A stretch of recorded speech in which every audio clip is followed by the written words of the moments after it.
il y a au moins deux aspects, moi, qui me passionnent dans ce qui vient d'être fait. La première chose, c'est la mobilisation des collègues, des associations de sages-femmes, des professionnels et aussi des ministères de la Santé dans les 73 pays qui ont quand même répondu à notre invitation pour, dans des délais extrêmement brefs, collecter, analyser des données et les discuter au niveau du pays de façon à ce que ces données servent au dialogue national, qui est très important pour améliorer les soins de sage-femme, l'accès aux services, la qualité des services.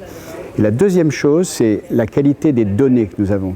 Il n'y a jamais eu une collecte de données aussi importante au niveau mondial. Le premier rapport de 2011 avait montré justement ce manque de données disponibles, et là nous avons vu un très net progrès.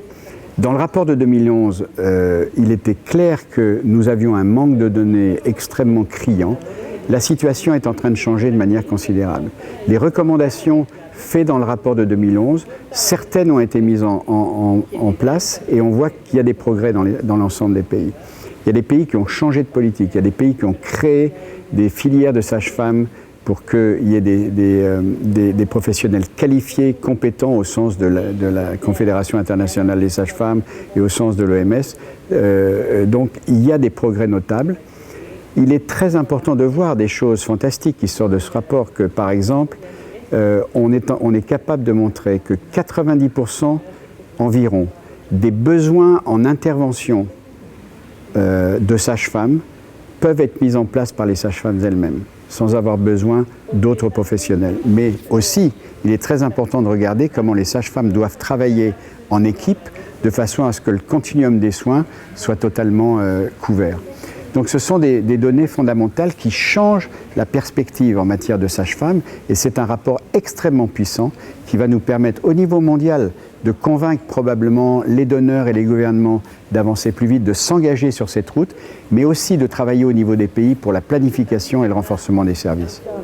Alors l'Afrique francophone, c'est très très intéressant. Nous sommes en train de faire les analyses interpays pour nous rendre mieux compte de ce qu'on peut en dire. Et ça va être discuté. Mais il y a clairement des progrès qui sont faits, mais il y a en même temps en Afrique francophone des pays qui ont un risque majeur d'être laissés pour compte parce que les difficultés qu'ils rencontrent sont énormes. 2/3 de la population dans ces pays sont des gens de moins de 25 ans parce que la fécondité est restée encore extrêmement élevée. Et que même si on multiplie le nombre de sages-femmes, même si on fait que ces sages-femmes restent sur le terrain là où on a besoin d'elles, on ne va pas être capable de vraiment solutionner le problème. Et le problème d'accès, vu que le nombre de grossesses est en train d'augmenter considérablement, en particulier chez les jeunes, et que l'accès aux services ne va pas pouvoir suivre, on ne va pas pouvoir créer des services aussi rapidement. La planification familiale ne répond pas aux besoins des populations en ce moment. Donc on se trouve devant une situation qui va être extrêmement tendue, où malgré les efforts importants qui, on l'espère, vont être faits par les gouvernements avec l'appui des donneurs, eh bien finalement on aura beaucoup de mal à combler les manques et donc la situation risque de ne pas s'améliorer dans un certain nombre de pays, en particulier sahéliens, où la fécondité, comme je le disais, est très élevée. Malgré cela, au niveau mondial, on a fixé des objectifs, on essaie d'améliorer les choses jusqu'à 2015, qui sont les objectifs du millénaire pour le développement. On ne va pas y arriver, mais au moins on voit que les pays sont sur la bonne pente, et on a fixé déjà des objectifs pour 2030 qui vont être, nous espérons, proéminents dans les décisions au niveau mondial, et les pays francophones vont avoir besoin d'un soutien massif pour arriver à combler les manques et arriver à atteindre les objectifs au niveau mondial. Donc ça, c'est une caractéristique des pays francophones.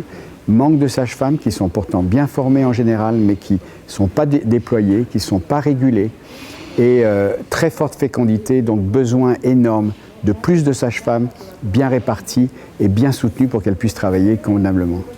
Ce rapport va certainement jouer un rôle très important parce que c'est la première fois, comme je disais, qu'on a vraiment la capacité de regarder au niveau d'un continent, au niveau mondial, mais au niveau d'un continent ou d'un sous-continent, la réalité des choses.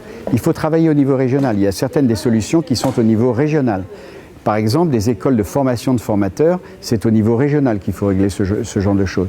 La question des médicaments, que les pays soient de plus en plus autonomes pour fabriquer leurs médicaments à des coûts moindres. Toutes ces questions-là sont des questions interpays qui doivent faire mobiliser l'Union africaine pour ce qui s'agit de l'Afrique, l'Union africaine et les sous-unités de l'Union africaine qui doivent jouer un rôle de plus en plus important dans les questions sociales, l'éducation et la santé. Donc ça, ce rapport va nous aider considérablement.